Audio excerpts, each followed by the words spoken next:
Hello everyone, welcome back to the channel. In this video I just want to talk about the agreement that Tesla and Hilton. So as we know, as a consumer, everywhere we go we worry about anxiety of the range, right? Depending of what vehicle we have. Tesla have like what, Model 3 standard range about 262, and you got the long range up to like 330 miles for Model Y. So but with this agreement between the hotel and Tesla, it's going to be beneficial for both, for all three parties, for Tesla, for the hotel owner, and also for the consumer like myself who has an EVs, because you don't have to worry about, hey, where I'm going to charge and so on and so on.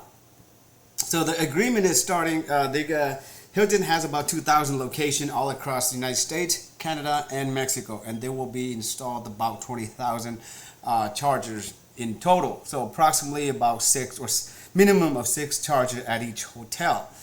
Okay, so stating on over here, nowadays that they do like a lot of like surveys, they notice that people worry, search most is about chargers, and we all know that Tesla, they always improve and they always building up their charging stations. Just alone in West Covina area where I live, and we have like a total of 40 of them. We got like 20 of them off of the Citrus, and the other 20 off of Azusa. So which is great. That's what we want, so we don't have to worry about the range. So this is really good news.